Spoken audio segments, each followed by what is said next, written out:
que já se encontra no boletim. Começarmos a mensagem, eu gostaria de deixar alguns avisos importantes, que já se encontram no boletim. Um aviso é que os adolescentes podem aí acompanhar o Maurício Júnior, eles terão aí um momento especial onde eles vão ouvir a palavra de Deus de uma maneira que eles compreendam e compartilhem entre eles. Um aviso importante, meus queridos, no dia 24 de fevereiro, uma convocação para todos os irmãos e irmãs que são membros da nossa igreja. Nós temos um compromisso primeiro, que é um compromisso anual, que nós fazemos todo ano, quando nós nos reunimos como igreja, normalmente todo o relatório financeiro da tesouraria. Nós vamos ouvir também o movimento financeiro de 2018 e o movimento eclesiástico da nossa igreja. E nós também vamos montar uma nova comissão que vai examinar todo o movimento financeiro da nossa igreja no ano 2019. Isso será no dia 24 de fevereiro, às 9 horas da manhã. No mesmo dia, nós também vamos nos reunir como assembleia para nós atualizarmos o estatuto da nossa igreja. Preste bem atenção, a nossa igreja é um organismo, é um corpo espiritual, é o corpo de Jesus.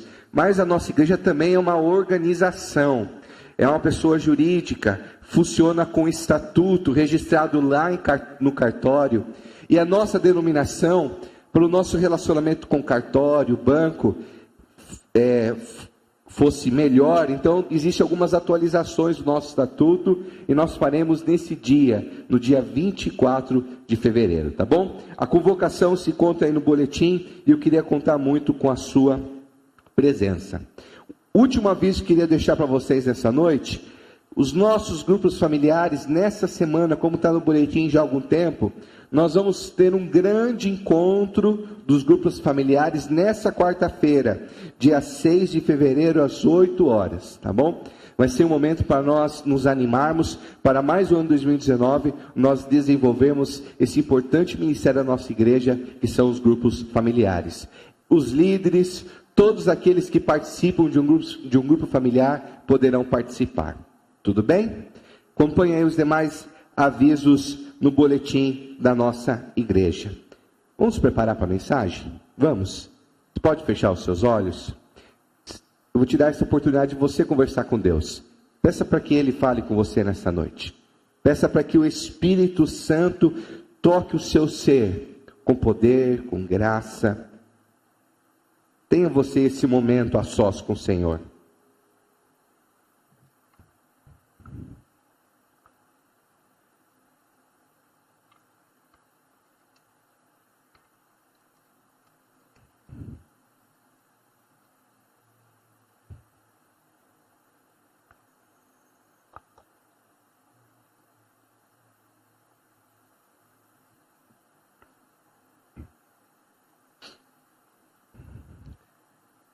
Escuta, Senhor, a oração do teu povo.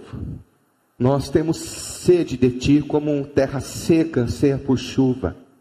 Nós estamos aqui porque queremos ouvir a tua voz. Por isso, Senhor Deus, vá além das minhas limitações, vai além da minha ignorância e fala às nossas vidas com teu poder, com teu Espírito. Nós oramos no nome santo e precioso de Jesus. Amém e amém. Queridos, nesse mês de fevereiro nós vamos começar essa série, Descomplique. E nós vamos conversar ao longo desses 4 domingos de fevereiro sobre descomplique suas crises, descomplique seus relacionamentos, descomplique sua agenda e descomplique a sua fé. O fato é que nós estamos começando mais um ano, não é verdade? Isso mesmo. Já estamos no mês de fevereiro. Janeiro já foi. Embora janeiro tenha parecido que durou 50 dias, não. Janeiro já foi, já estamos no mês de fevereiro. E começo de ano é a oportunidade de nós decidirmos quais serão as nossas prioridades para o ano 2019. Quais serão os nossos objetivos? O que nós precisamos dar mais atenção nesse ano que se inicia? O fato que nós estamos vivendo num tempo onde nós temos sobre nós muitas demandas. Se há 50 anos atrás, Talvez uma demanda que as pessoas tinham era quando de surpresa a campainha tocava e ela via que tinha uma visita de surpresa. Hoje você acorda e o seu celular já está cheio de campainhas, te despertando, chamando a sua atenção. Hoje nós vivemos num mundo de muitas demandas, de muitas expectativas, de muitos sonhos, e nós não sabemos mais o que é essencial, o que é prioridade, o que deve ser importante. Nós vivemos sempre resolvendo o que é urgente e deixando em segundo plano o que é importante. Fato que muitas vezes, diante de tantas demandas, expectativas, informações, a gente fica confuso.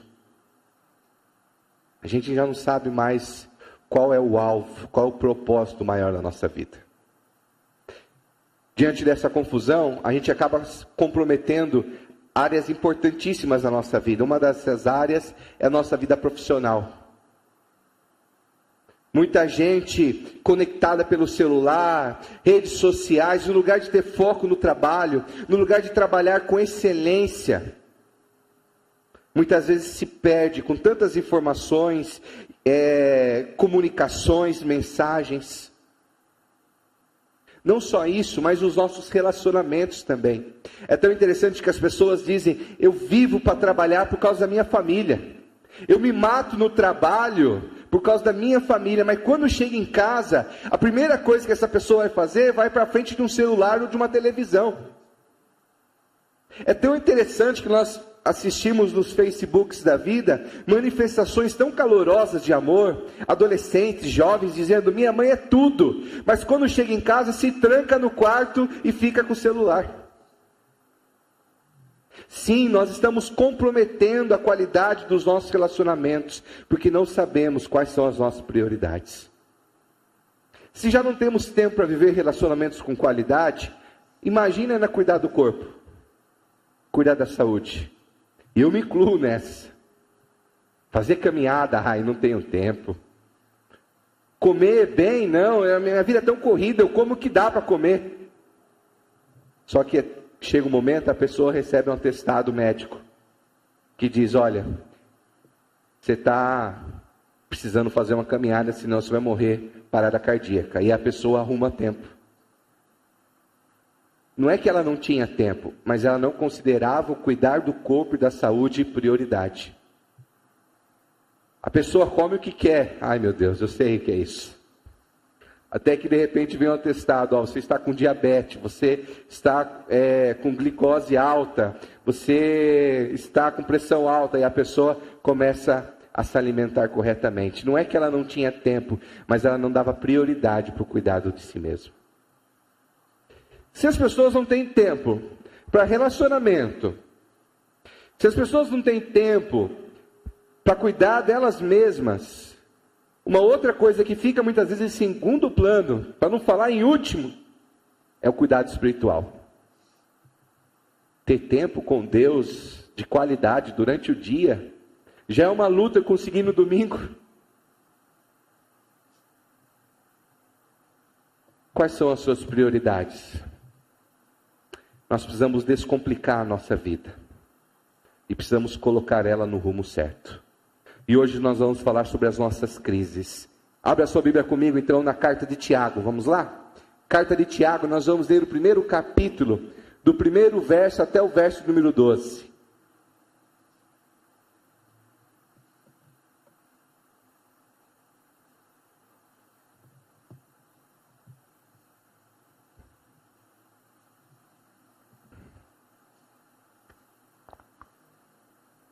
Primeiro capítulo, nós vamos ler a partir do primeiro verso até o verso de número 12. No primeiro versículo nós já temos um contexto importante. Quem é Tiago e para quem ele escreveu a sua carta? Veja só: Tiago, servo de Deus e do Senhor Jesus Cristo, as 12 tribos dispersas entre as nações, saudações. Primeiramente, quem é esse Tiago? Não são os dois Tiagos, apóstolos, discípulos de Jesus, mas esse Tiago, como alguns estudiosos vão confirmar, é o próprio meio-irmão de Jesus. A Bíblia nos confirma que Jesus foi filho do Espírito Santo, mas depois de Jesus, José e Maria tiveram outros filhos, e entre esses filhos houve Tiago. E lá no Evangelho de João, vai mostrar que os irmãos, ou os meios-irmãos de Jesus, não acreditavam que Jesus era quem ele dizia ser. Até que Paulo vai dizer em Coríntios, que quando Jesus morreu, ressuscitou, Jesus apareceu ressurreto pessoalmente para Tiago, seu irmão. E depois de ver o Cristo ressurreto, Tiago então se converte, se rende e se transforma um importante discípulo de Jesus, ao ponto que no livro de Atos, ele se transforma um dos principais líderes da igreja.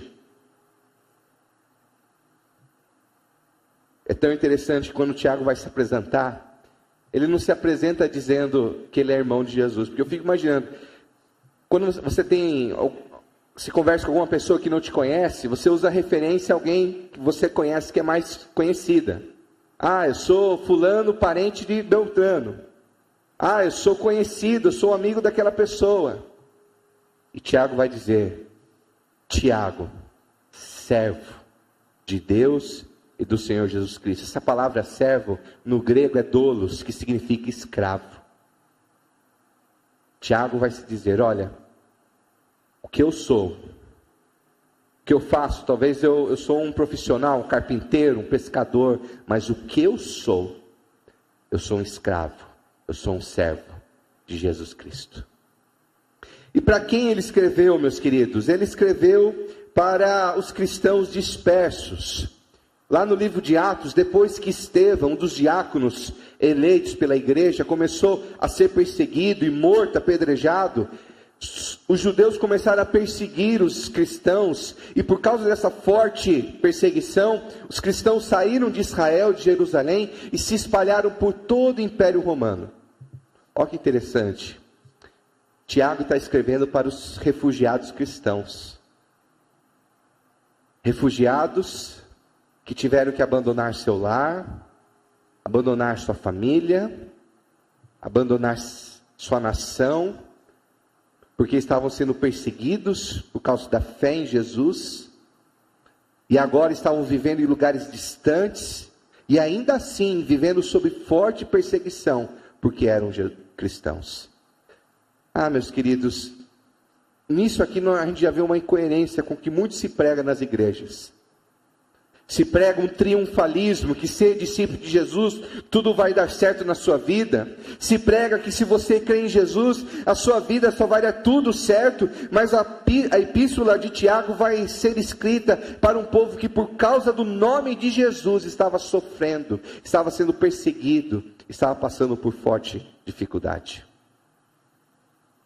Bem, a partir disso nós temos o verso número 2. Você pode me acompanhar? Vamos lá? Vamos ler juntos? Acompanhe aí na sua Bíblia, o versículo número 2. Meus irmãos, considerem por motivo de grande alegria o fato de passarem por diversas provações, pois vocês sabem que a prova da sua fé produz perseverança, e a perseverança deve ter ação completa, a fim de que vocês sejam maduros e íntegros, sem lhes faltar coisa alguma. Se algum de vocês tem falta de sabedoria, peça a Deus, que a todos dá livremente, de boa vontade, e lhe será concedida.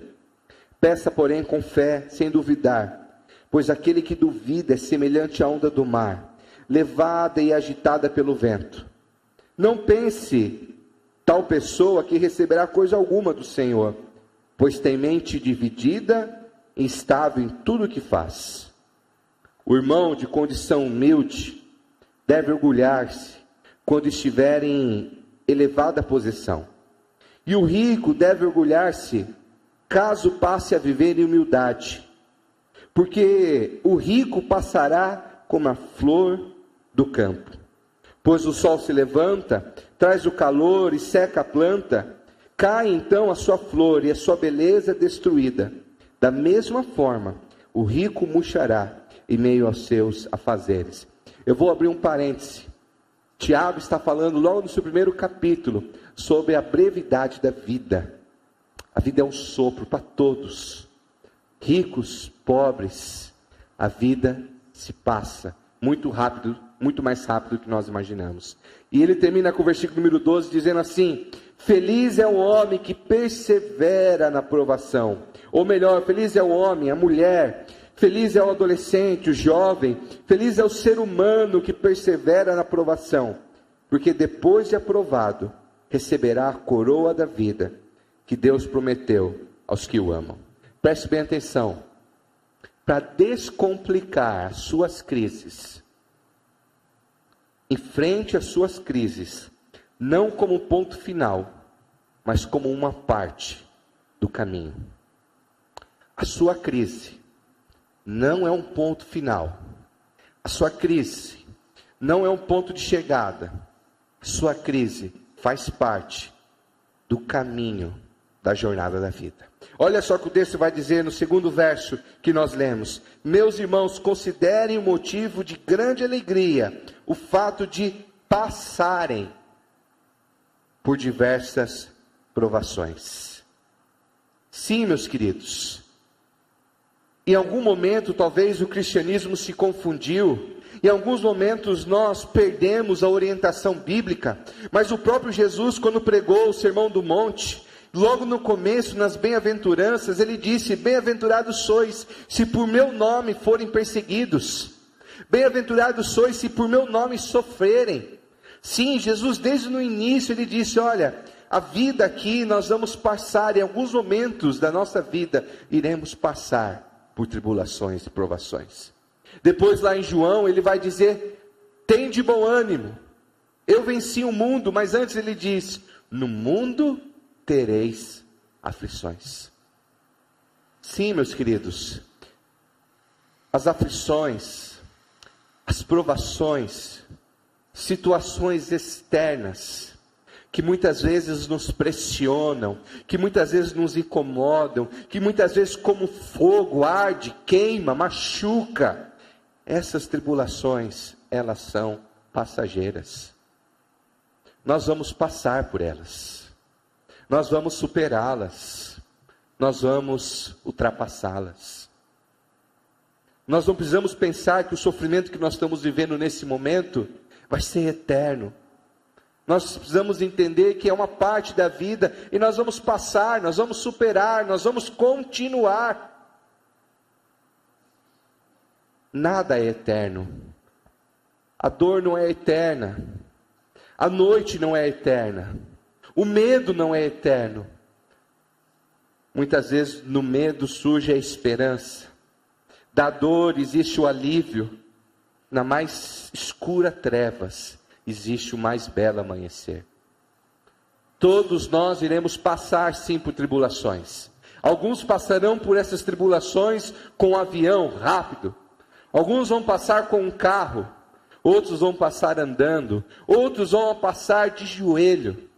Cada um tem o seu tempo. Mas as tribulações fazem parte da vida, onde nós vamos passar, superar e enfrentá-las.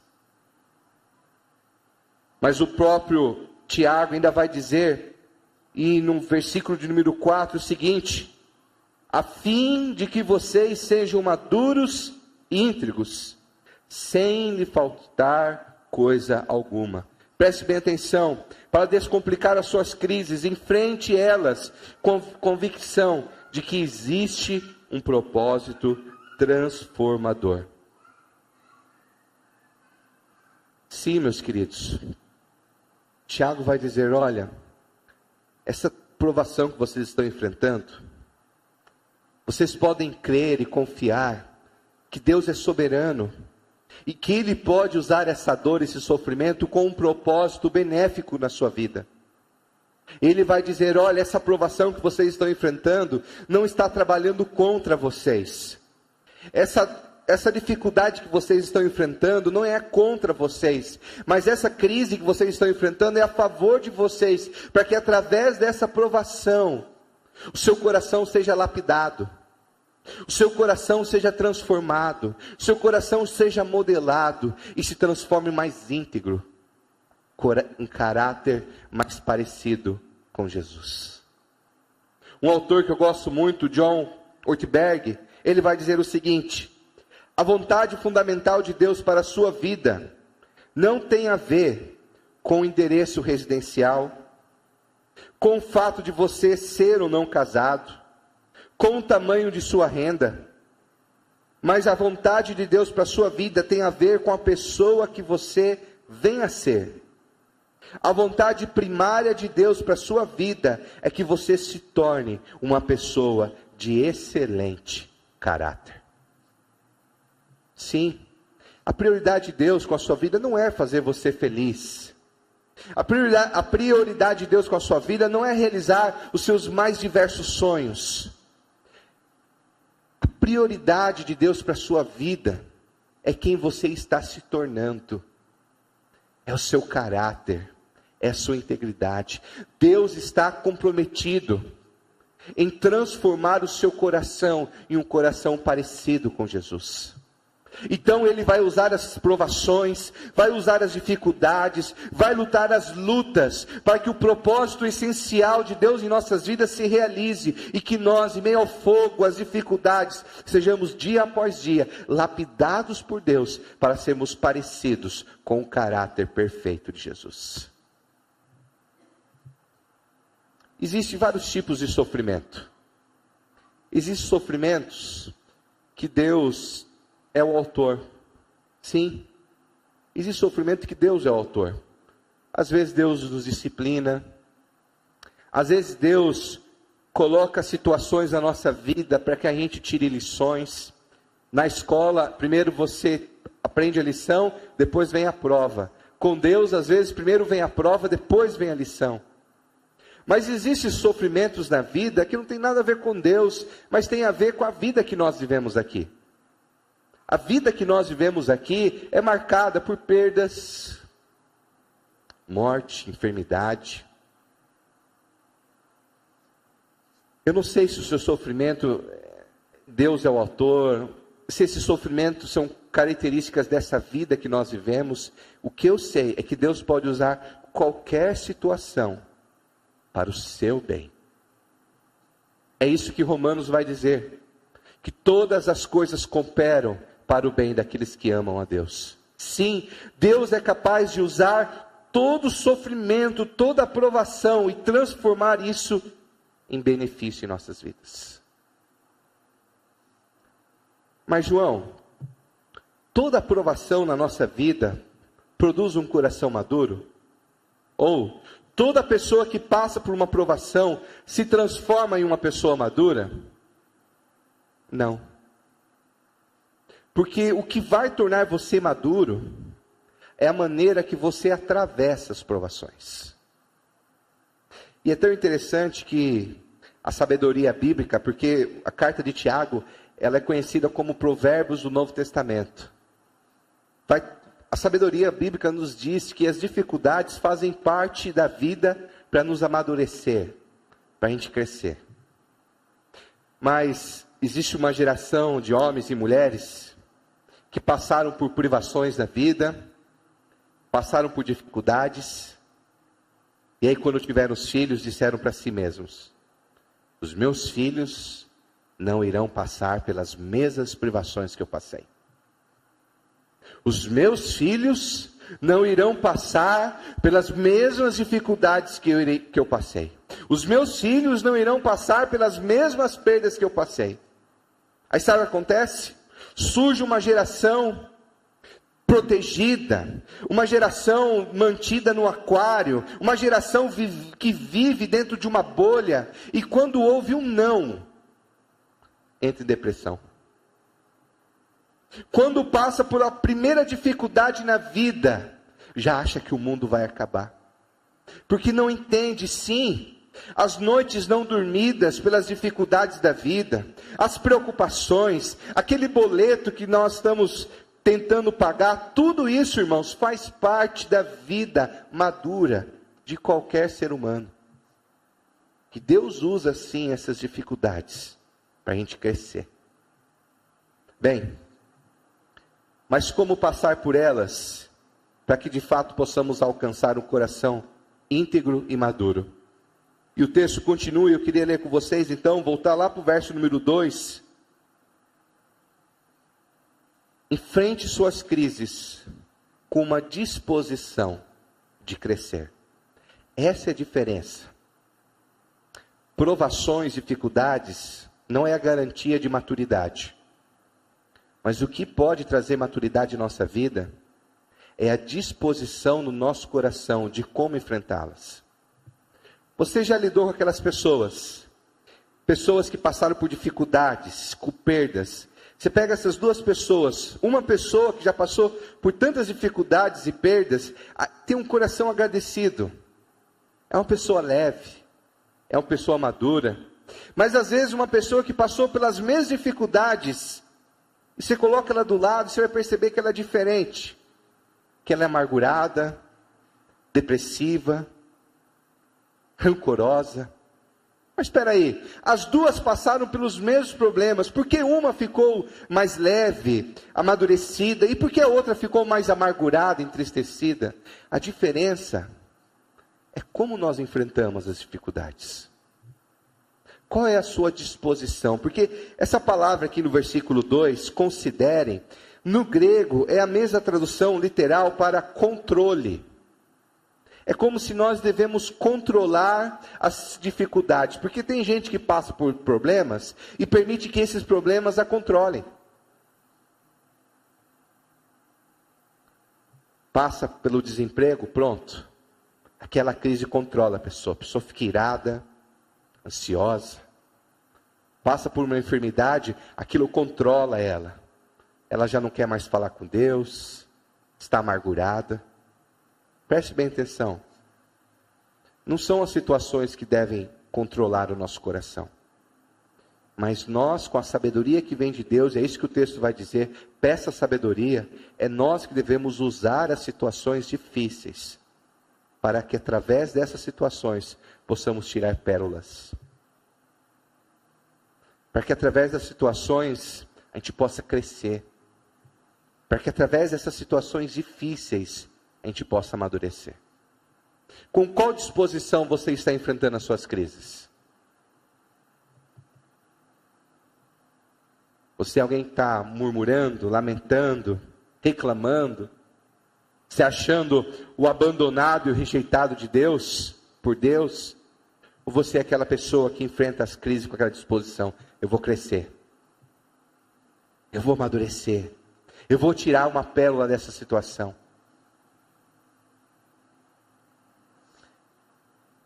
Preste bem atenção nessa frase, do pastor presbiteriano John Ortberg, que diz assim: maturidade espiritual é ser capaz de enfrentar dificuldades sem perturbar-se. É passar pelas dificuldades sem permitir que ela tire de nós a alegria da certeza que Deus é por nós. É passar pelas dificuldades sem permitir que ela tire a nossa paz. É passar pelas dificuldades sem permitir que as dificuldades tirem de nós a esperança de que um dia esse mundo vai passar e que Jesus, através do seu sangue e da sua morte lá na cruz, garantiu para nós uma vida eterna, uma vida nova, sem choro e sem lágrima. Sim, é passar pelas dificuldades não com alegria porque as coisas não estão indo bem, não é isso. Nossa, fui mandado embora, eu vou ficar alegre. Não. Um parente recebeu o diagnóstico de câncer, eu vou ficar alegre. Não. Mas eu vou enfrentar tudo isso com a certeza que Deus é a minha força. Que Deus estará comigo. Que Deus me dará paz. E eu tenho sempre nele esperança. Preste bem atenção. Se as dificuldades têm tirado a sua alegria, se as dificuldades têm tirado a sua paz, talvez hoje é o dia de você se render a Jesus Cristo. Hoje é o dia de você crer que Jesus veio ao mundo, que Ele morreu lá numa cruz, para que através da sua morte, Ele pagasse os meus pecados, pagasse os seus pecados. Sobre o seu ombro estava todo o pecado da humanidade. E porque Ele morreu, pagando os nossos pecados, nós temos a certeza que Deus nos perdoa. Mas Jesus não só morreu, mas ao terceiro dia ressuscitou. Ele está vivo, está sentado ao lado de Deus e reina soberanamente. Se as dificuldades têm tirado a sua paz, se renda a esse Cristo, Senhor soberano. E desfrute dessa alegria. Não dessa alegria louca de sorrir diante das dificuldades, mas é essa alegria interna de paz, de esperança, na certeza e na confiança que Deus está no controle de todas as coisas. Você pode dizer amém? Em quarto, por último, para que as dificuldades possam produzir em nós maturidade, além de ter uma disposição correta, nós precisamos também enfrentar elas com atitude de perseverança. E esse capítulo, do verso 1 ao verso 12, ele vai repetir várias vezes a palavra perseverança. Essa é a atitude que nós precisamos diante das nossas crises. Lá no versículo número 3, Tiago vai dizer o seguinte: pois vocês sabem que a prova da sua fé produz perseverança. Preste bem atenção.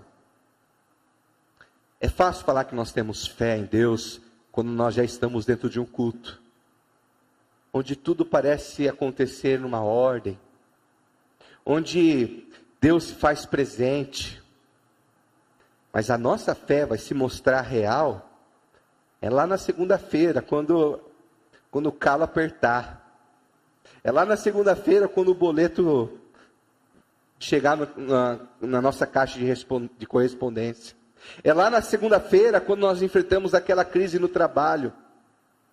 A nossa fé, meus queridos, a qualidade da nossa fé, ela se mostra não nos momentos quando as coisas vão bem, mas exatamente quando as coisas não estão bem. É essa hora que nós demonstramos que de fato nós confiamos e somos discípulos de Jesus. Porque o próprio Jesus vai dizer que o importante não é o tamanho da nossa fé. Porque ele disse para os seus discípulos: se vocês tiverem fé num grão de mostarda, do tamanho de um grão de mostarda, vocês vão mover montanhas. O que Jesus estava dizendo não é a quantidade de fé, mas é a qualidade. E a qualidade da nossa fé é demonstrada quando nós passamos pelas provações e permanecemos firmes, confiantes e dependentes que Deus está no controle. É como um fogo que purifica o ouro.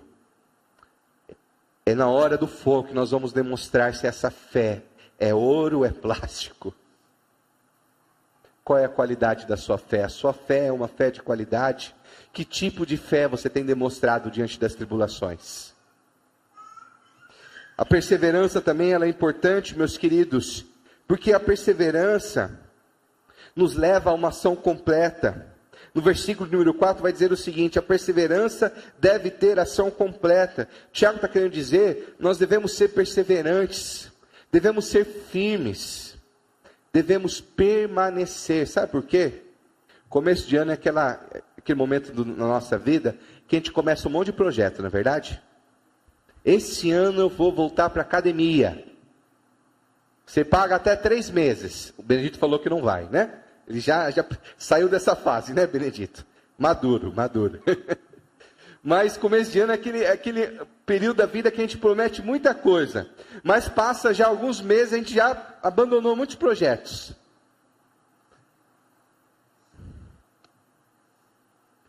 Para que as dificuldades possam gerar em nós maturidade, nós precisamos aprender a perseverar, permanecer firmes do começo ao fim. Você é alguém que desiste fácil? Você é alguém que começa muita coisa e termina pouca coisa? O Senhor está te chamando esse ano para ser firme, perseverante. Você pode dizer amém? Por último, a perseverança, meus queridos, ela pode produzir em nós felicidade. Como isso? Porque lá no versículo número 12 vai dizer: feliz é o homem, a mulher, o jovem, o adolescente, feliz é o ser humano que persevera na provação, porque depois de ser aprovado, receberá a coroa da vida, que Deus prometeu aos que o amam. Os que perseverarem até o fim, a eles estão reservados a certeza da vida eterna. Para aqueles que perseverarem até o fim, está garantido, por causa de Jesus Cristo, do seu sangue derramado lá na cruz, que os que perseverarem até o fim, receberão de Deus a coroa da vida eterna. Sim, um dia nós iremos passar por tudo e dizer no fim da nossa vida, valeu a pena, porque agora eu tenho a coroa da vida, preparada pelo próprio Senhor para mim, para toda a eternidade. Nós precisamos viver o dia de hoje, lembrando e confiando na certeza de uma vida eterna que o Senhor Jesus garantiu para nós. E se nós entendermos isso, nós vamos perseverar, porque sabemos que nenhuma dificuldade será o nosso fim, mas temos a certeza que do começo ao fim, o Senhor está no controle e que Ele tem o melhor para as nossas vidas. Para concluir, enquanto a banda se prepara, para pensar e agir. Primeiro, meus queridos, a crise é um caminho e não um destino. A sua crise não é o ponto final, mas é uma situação que você vai passar. Creia nisso. Não se deixe amargar pelas crises. Escolha a sabedoria de Deus. Enfrente as crises como uma oportunidade para amadurecer, para lapidar o seu caráter, sua integridade, sua fé. Persevere com determinação. Seja firme e viva com a expectativa de uma coroa da vida, da eternidade, da salvação garantida por Jesus Cristo. Que o Senhor nos abençoe. Amém? Amém. Vamos colocar em pé?